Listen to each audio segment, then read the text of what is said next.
ඊට පස්සේ ඔයාලට පේනවා වෙනස් වෙනවා විදුලියේ වෝල්ටේජ් එක 10ට යනවා 9 ගානට යනවා.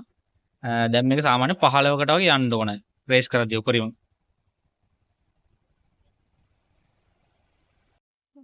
සුබ දවසක් ඔයාලට. මම අද අරන් ඉන්නේ ප්ලැටිනා බොක්සර් CT100 වගේ රෙක්ටිෆයර් චෙක් කරගන්න විදිය. ඒ කියන්නේ ඔයාලගේ බැටරිය charge වෙන්නේ නැද්ද?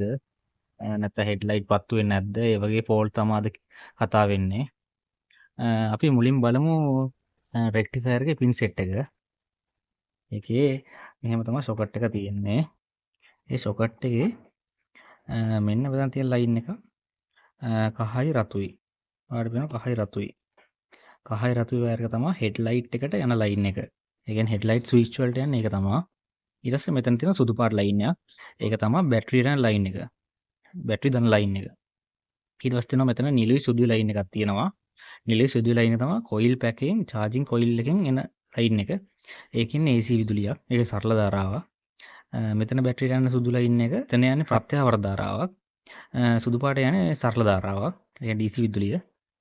ඊට පස්සේ හැබැයි තියෙනවා කහ පාට තනි වයර් එකක්. ඒ කහ පාට තනි වයර් එක තමයි හෙඩ්ලයිට් කොයිල් එකට කියන්නේ කොයිල් පැක් එකෙන් හෙඩ්ලයිට් වලට යන ඉන්පුට් එක එන්නේ එතන. ඒක එන්නේ ප්‍රත්‍යවර්ත ධාරාවක්. රෙගුලේට් වෙලා තමයි යන්නේ මේකට. ඊට පස්සේ තියෙනවා මෙතන ඔයාලට පේනවද කළුයි කහයි. ඒක තමයි ග්‍රවුන්ඩ් ලයින් එක රෙක්ටිෆයර් එක යන. මේකේ පින් 5යි පාවිච්චි වෙන්නේ. අපි මේක දැන් මල්ටිමීටර් වෙනුයි ටෙස්ට් ලැම්ප් එකේ දෙකෙන්ම චෙක් කරලා බලමු. මම මේකෙදි දැන් බැටරියට සම්බන්ධ මේ සුදු පාට ලයින් එක මම ටෙස්ට් ලැම්ප් එක සම්බන්ධ කරගෙන තියෙනවා. මම සුදු පාටකට දීලා බලමු. සුදු පාටකට දුන්නාම ඔයාලට පේනවා ටෙස්ට් ලැම්ප් එක පත් වෙනවා. කියන්නේ බැටරි සම්බන්ධ වෙලා තියෙන්නේ. මම ඒක දැන් පත් වෙලා තියෙන්නේ. මම එතනම තියෙනවා බැටරි පී වයර් එක ගලවනවා. දැක්කද ටෙස්ට් ලැම්ප් එක නිවුණා. ආයෙ මම බැටරි ලයින් එක සම්බන්ධ කරනවා. ඔයාලට පේන විදිහට ටෙස්ට් ලැම්ප් එක පත් වුණා. හරි. මේකෙදි අපි දැන් ස්ටාර්ට් කරලා තමයි ටික කරන් තියෙන්නේ. හරි ස්ටාර්ට් කරමු. හරි මම බයිසිකල් එක ස්ටාර්ට් කරා. දැන් බලමු මේකේ අනිත් ලයින් දෙක. ඒ කියන්නේ මේ දැන් අපිට වෙල්ලු බැටරි ලයින් එක. ඊට පස්සේ බලනවා කහ පාට එක හෙඩ්ලයිට් ඉන්පුට් එකෙන් කොයිල් පැත්තෙන් යන ලයින් එකේ එනවද කියලා කරන්ට් එක. ඔයාලට පේනවා මෙතන ටෙස්ට් ලැම්ප් එක කහ පාට ලයින් එක එනවා. අඩු එළියක් එන්නේ. මම ඔන්න ඇක්සලරේට් කරනවා. ඇක්සලරේට් කරද්දි වැඩි වෙනවා. කියන්නේ ඇක්සලරේට් කරද්දි වැඩි වෙනවා කියන්නේ කොයිල් පැක් එකට එන නිකුත් වෙන ධාරාව වැඩි වෙනවා. අපි බලමු බැටරි ලයින් එකේ ඉන්පුට් එක. බැටරි ලයින් එකත් ඒ විදිහටම වැඩ කරනවා. ඔයාලට පේනවා දැන් ඒකත් ඇක්සලරේට් කරද්දි වැඩි වෙයි. හරි. ඔයාලා ඒක දැක්කා. දැන් අපි බලමු මේක මල්ටිමීටරේ චෙක් කරන විදිහ. හරි. මල්ටිමීටරේ රීඩින්ග්ස් එකක් බලා ගමු. අපි ඒක බලද්දි AC වලට දාගන්න ඕන. මොකද දන්නවද කොයිල් පැක් එකෙන් එන කරන්ට් එක තමයි වෝල්ටේජ් එක තමයි මයින්නේ. එතකොට ඒකින්ද AC වලට දාගන්න කිව්ව ප්‍රත්‍යවර්ත විදුලියක් තමයි එන්නේ. අපි charging line එක තියාගන්නවා. ඒ කියන්නේ නිලුයි සුදුයි line එකට ධන එක තියාගන්නවා. ඍණ එක මම ඉස්සෙල්ලා කිව්වේ ground line එකට කළුයි කහයි වලට තියාගන්නවා. මම ප්ලග් කරගත්තා. ප්ලග් කරාට පස්සේ ඔයාලට පේනවා වෙනස් වෙනවා විදුලියේ වෝල්ටේජ් එක 10ට යනවා 9 ගානට යනවා. දැන් මේක සාමාන්‍ය 15කට වගේ යන්න ඕන. රේස් කරද්දී උපරිම.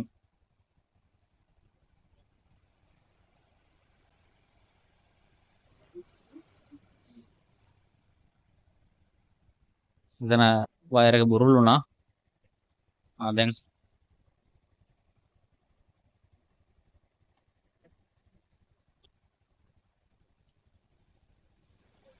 ඔයාලට වෙනවා 15 ගානට යන උපරිම රේස් කරනකොට 16ටත් යනවා. ඒ කියන්නේ මේක ඒ කියන්නේ රෙගුලේට් වෙලා නැහැ. හරිද? ඒ කියන්නේ AC විදුලිය එන්නේ එක DC කරලත් නැහැ රෙගුලේට් වෙලත් නැහැ. ඔන්න බලන්න එක charging line එක කියන්නේ බැටරි line එකට සම්බන්ධ කරාම. ඒ කියන්නේ රෙගුලේට් වෙච්ච DC වෙච්ච එකක්. DC දැම්මහම ඔයාලට වෙනවා වෝල්ටේජ් එක 12.0 ගානක් වෙන්නවා. ඔන්න මම ඒක වැඩි කරනවා. ඒ කියන්නේ ඇක්සලරේට් කරනවා. මේක දැන් මේක 14.4කට යනවා. උඩරිම රේස් කරද්දී මේක නම් තමයි හරියටම හරියන්නේ. ඒ කියන්නේ බැටරිය charge වෙන්න සාමාන්‍යයෙන් 13.5 ඉඳන් 14.4 දක්වා විතර එන්න ඕන. ඒක තමයි හරිය විදිහට බැටරිය charge වෙන්නේ. ඒක තමයි මෙතනින් බැලුවේ දැන් මේ තියෙන ලයින් එක. ඒ කියන්නේ සුදු පාට ලයින් එක. ඒක තමයි DC එක හැබැයි. ඒක AC වලින් බලන්න බෑ. ඒ වගේම දැන් මම මෙතන හැබැයි තියෙනවා. ඔයාලට පේනවා කහයි රතුයි. කහයි රතුයි ලයින් එක හෙඩ්ලයිට් ඉන්පුට් එක. ඒ කියන්නේ DC වෙලා දැන් මේතන මේක DC වෙලා නැහැ. මේක ACම තමයි තියෙන්නේ. ඒ කියන්නේ මේක රෙගුලේට් වෙනවා විතරයි. අපි ඒක දානවා දැන් මෙතන AC වලට දාගන්නවා. ඔයාලට පේනවා 7යි ගාන. දැන් මේක වැඩි කරනවා.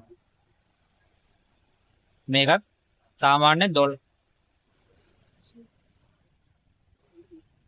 මේක මේතන හෙඩ්ලයිට් වලට යන ලයින් එකත් වැඩි වෙන්නේ 12ට පමණයි. ඒක කොහොමද දන්නවද? 12 වෝල්ට් බල්බ් එකක් අපි දාන්නේ. 12 වෝල්ට් බල්බ් එකක් දාන හින් තමයි කියන්නේ 12 වෝල්ට් රෙගුලේට් වෙන්නේ.